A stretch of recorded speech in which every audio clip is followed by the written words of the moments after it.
নমস্কার সমস্ত শ্রোতা বন্ধুরা, আমি সঞ্চারী ভট্টাচার্য আর আপনারা শুনছেন আপনাদের পছন্দের ফরেস্ট শ্যাডোজ প্রোডাকশনস। এতদিন পর্যন্ত আপনারা ফরেস্ট শ্যাডোজ প্রোডাকশনসে শিবপুরাণের মাহাত্ম্যের কথা শুনেছেন, কিন্তু আজকে আমি আপনাদের সামনে তুলে ধরব এমন এক বৃত্তান্তকে যেটির মধ্যে দিয়ে আপনারা কাহিনীর ছলে বাস্তবতা এবং কল্পনার মধ্যে পার্থক্য গড়তে শিখবেন। আমাদের শ্রোতারা সকলেই খুব বুদ্ধিমান এবং তারা তাদের জীবন ও জীবিকার ক্ষেত্রে অনেকটাই সচেতন। তা না হলে এই ব্যস্ততম সময়ের মধ্যেও আজ পুরাণের বিভিন্ন কাহিনী শোনবার মতন প্রয়াস বা কৌশল কেউই দেখাতেন না। তাই যারা আমাদের সাথে রয়েছেন এবং একনিষ্ঠভাবে আমাদের প্রয়াসকে সমর্থন করছেন, তাদের কাছে আমি সবিশেষ কৃতজ্ঞ। আমি সঞ্চারী ভট্টাচার্য আজকে আপনাদের সামনে তুলে ধরব পুরাণ সম্বলিত এমন কিছু শিক্ষণীয় কাহিনী যা নতুন করে আপনাদের বর্তমান বিশ্বের প্রতি আলোকপাত করতে সহায়তা করবে। তাহলে আমার সঙ্গে থাকুন আর শুনতে থাকুন ফরেস্ট শ্যাডোজ প্রোডাকশনসের আজকের এই বিশেষ পরিবেশনা। আজকে আপনাদের সামনে প্রথমে যে গল্পটি পাঠ করতে চলেছি, এটি বিষ্ণু পুরাণ থেকে সংগৃহীত। এই গল্পের নাম মুক্তির উপায়। কিভাবে মুক্তি মানুষকে নতুন দিশা দেখায়, আসুন তা জেনে নিই এই কাহিনী গল্পের মধ্যে দিয়ে।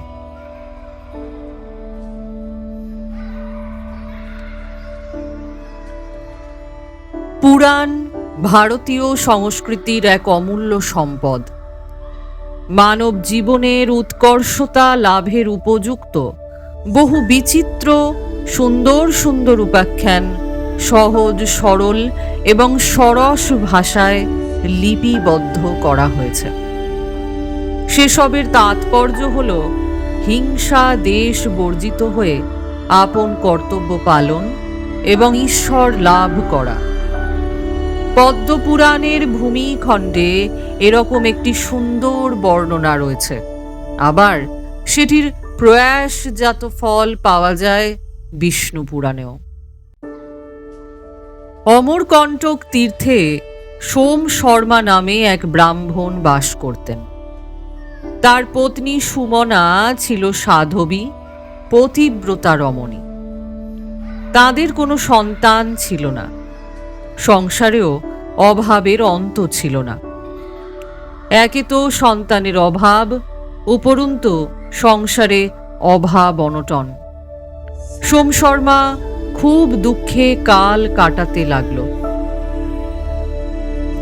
স্বামীকে চিন্তিত দেখে একদিন সুমনা তাকে বলল, স্বামী, আপনি চিন্তা ত্যাগ করুন, কারণ চিন্তার মতন কষ্টদায়ক আর কিছুই নেই।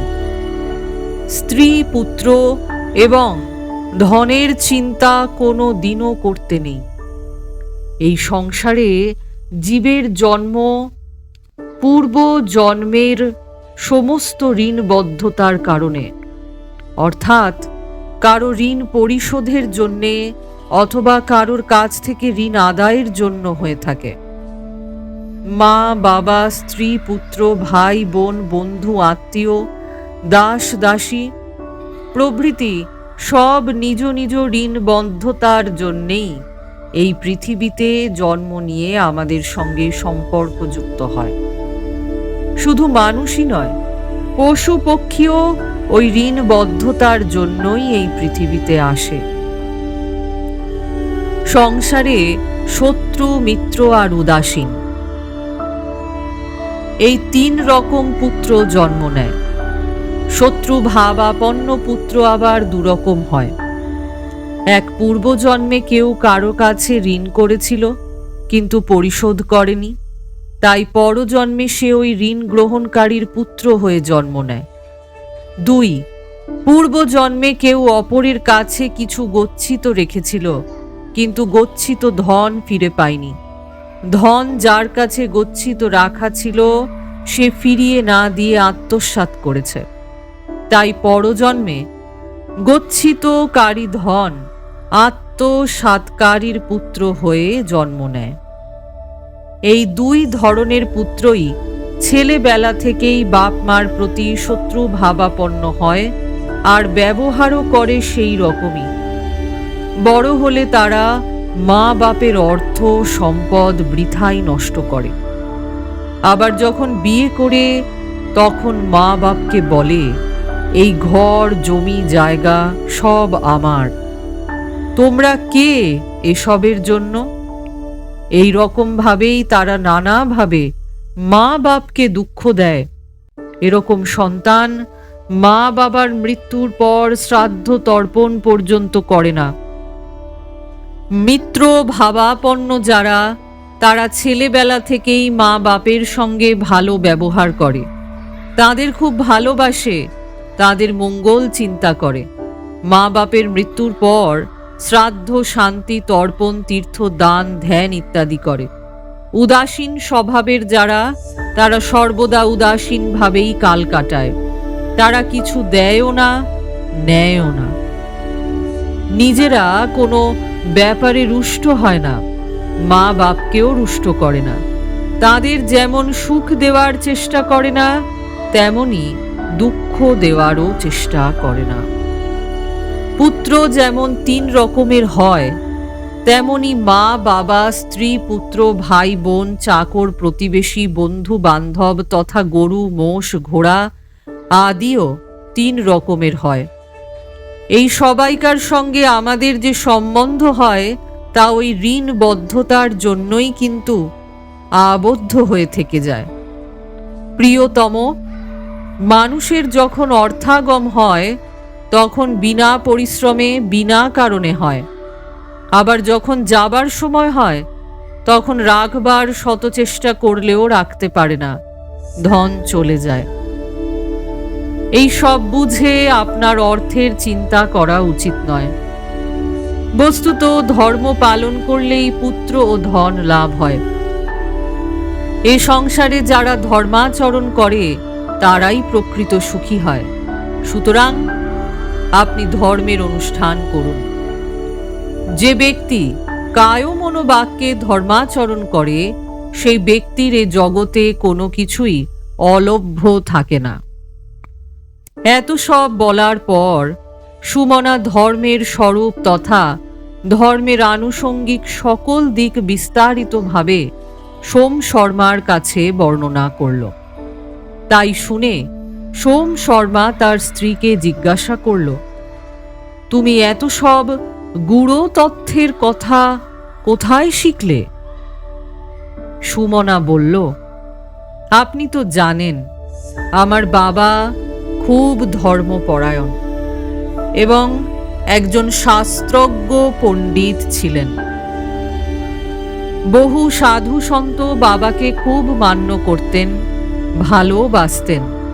উনি নিজেও সাধু সন্তের কাছে যাতায়াত করতেন এবং তাদের সঙ্গে ভগবত চর্চা করতেন। আমি তার একমাত্র মেয়ে, সেজন্যে তিনি আমাকে খুব ভালোবাসতেন এবং সঙ্গে করে অনেক সৎসঙ্গে নিয়ে যেতেন।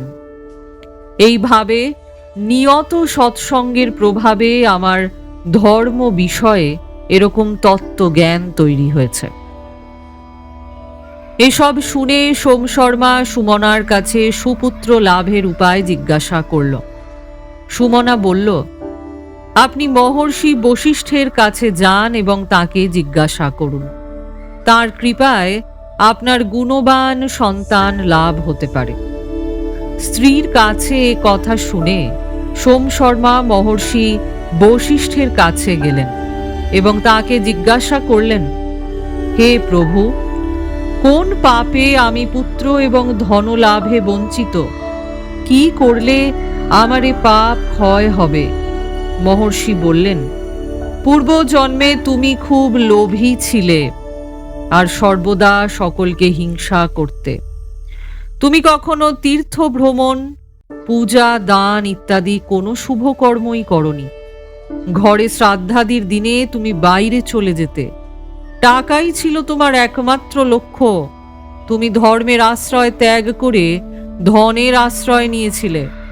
সেজন্য দিন রাত শুধু ধনের চিন্তায় মগ্ন থাকতে। কোটি টাকা উপায় করেও তোমার ধনের পিপাসা মিটত না, বরং তা উত্তরোত্তর বেড়েই গিয়েছিল।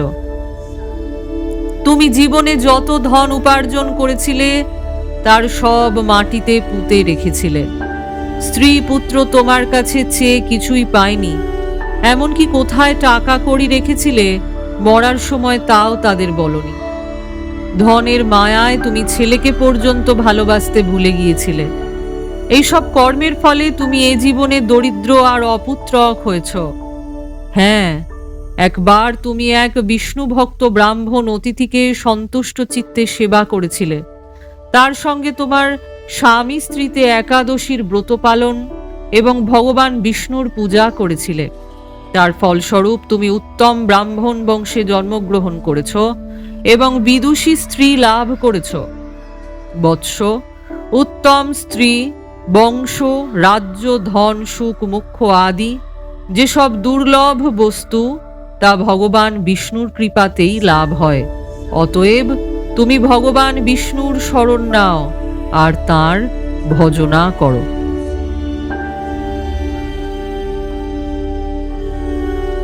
মহর্ষি বশিষ্ঠের এরূপ উপদেশে সোম শর্মা আর তার স্ত্রী সুমনা ঈশ্বরের ভজনায় মন প্রাণ সমর্পণ করল। উঠতে বসতে চলতে শুতে সর্বদাই তাদের ঈশ্বর চিন্তা। যত বড় বিপদ আপদ আসুক না কেন তারা তাতে কোনোভাবেই বিচলিত হতো না। ভগবানের প্রতি তাদের এরূপ ভক্তি দেখে ভগবান বিষ্ণু স্বয়ং তাদের দর্শন দিলেন।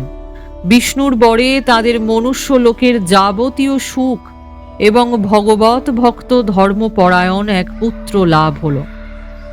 সোম শর্মার পুত্রের নাম সুব্রত। বাল্যকাল থেকেই সুব্রত ভগবানের একান্ত অনুরাগী। খেলার সময়ও সে বিষ্ণুর ধ্যানে মগ্ন থাকত। যখন মা সুমনা তাকে খাবার জন্য ডাকতেন তখন সে বলতো, মা, ভগবানের চিন্তা পরম অমৃত, আমি তো সব সময় তাই পান করছি। সুব্রতকে মিঠাই সন্দেশ খেতে দিলেও সে সেগুলি গ্রহণ করত না। প্রথমে ভগবানকে নিবেদন করত, বলতো, হে প্রভু, এই ভোগ গ্রহণ করে তুমি তৃপ্ত হও। শুতে যেতে ধ্যান করে সে বলতো, আমি যোগেশ্বর ভগবান শ্রীকৃষ্ণের শরণ নিচ্ছি। এই রকম খাবার সময়, কাপড় পরবার সময়, বসতে শুতে সব সময় সে ঈশ্বর চিন্তায় মগ্ন থাকত আর যা কিছু সব ঈশ্বরকে অর্পণ করত। যৌবনকালেও তার কালোচিত ভোগে আসক্তি ছিল না, বরং ভোগ ত্যাগ করে সর্বদা ভগবানের ভজনায় নিজেকে ব্যাপৃত রাখতেন সে। ভগবান বিষ্ণু তার উপর সন্তুষ্ট হয়ে তাকে দেখা দিয়ে বললেন, বৎস সুব্রত, বলো কি বর চাও তুমি? সুব্রত জোর হাতে প্রার্থনা করলেন, হে প্রভু, যদি আপনি আমার উপর প্রসন্ন হয়ে থাকেন তবে আমার মাতা এবং পিতাকে সশরীরে আপনার পরম ধাম বৈকুণ্ঠে নিয়ে যান, আর তার সঙ্গে আমার স্ত্রীকেও আমার সঙ্গে আপনার আলয়ে নিয়ে চলুন। ভগবান সুব্রতর ভক্তিতে সন্তুষ্ট হয়ে তাকে প্রার্থিত বর দান করলেন। এইভাবে পুত্রের ভক্তির প্রভাবে সোম শর্মা আর সুমনার বৈকুণ্ঠ লোক প্রাপ্তি হল।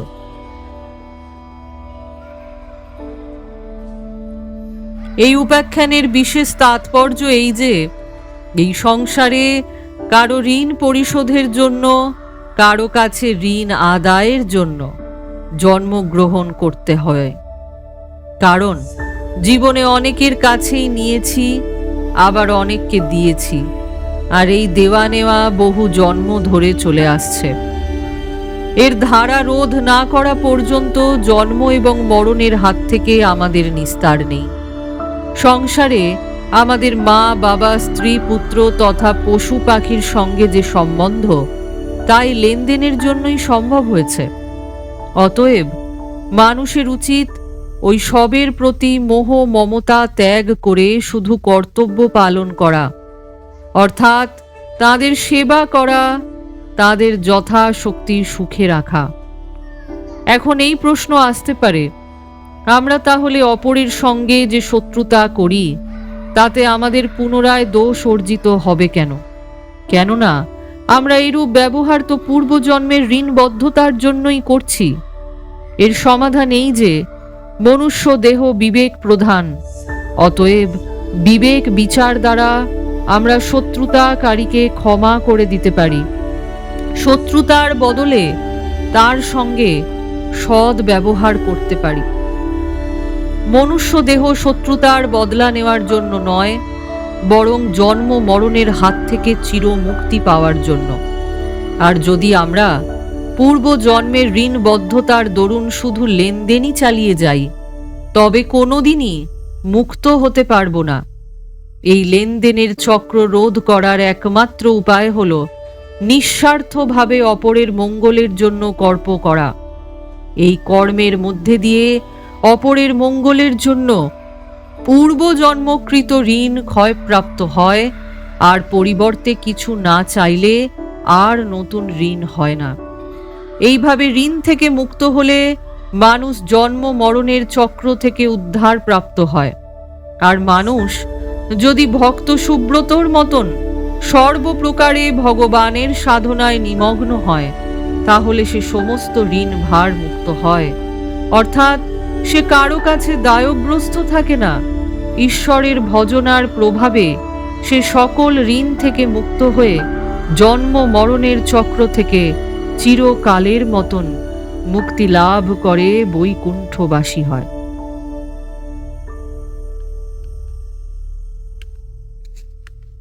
তাহলে আপনারা এতক্ষণ শুনছিলেন আজকের বিশেষ কাহিনী, যা বিষ্ণু পুরাণ থেকে সংগৃহীত। এই কাহিনীর নাম মুক্তির উপায়। আশা করি জন্ম মরণের পরেও মুক্তি লাভের দরুন মানুষের মধ্যে যে স্থিতচিত্ত এবং বিক্ষিপ্ত ভাবধারার জন্ম লাভ হয়, সেটি কিভাবে ঋণগ্রস্ততা এবং ঋণ পরিশোধের ক্ষমতার মধ্যে দিয়ে আবার পরিব্যাপ্ত হতে পারে এবং নতুন রূপে আলোকপাত করতে পারে, তাই মুক্তির উপায় কাহিনীটির মধ্যে দিয়ে আমি আপনাদের সামনে প্রকাশ করতে সক্ষম হয়েছি। তাই আমাদের পাশে থাকুন আর শুনতে থাকুন ফরেস্ট শ্যাডোজ প্রোডাকশনস। এখনো পর্যন্ত যারা আমাদের চ্যানেলটিকে সাবস্ক্রাইব করে উঠতে পারেননি, তারা আমাদের সাবস্ক্রিপশন বাটনের পাশে থাকা বেল আইকনটিকে প্রেস করে আমাদের চ্যানেলটিকে সাবস্ক্রাইব করতে কিন্তু ভুলবেন না। তাহলে শুনতে থাকুন আপনাদের পছন্দের ফরেস্ট শ্যাডোজ প্রোডাকশনস, কারণ আমরা বিশ্বাস করি ছায়ারাও যে আমাদেরই সঙ্গী। সকলে ভালো থাকুন, সুস্থ থাকুন। আবার দেখা হবে নতুন কোনো গল্প নিয়ে, নতুন কোনো অজানা উপাখ্যান নিয়ে। নমস্কার।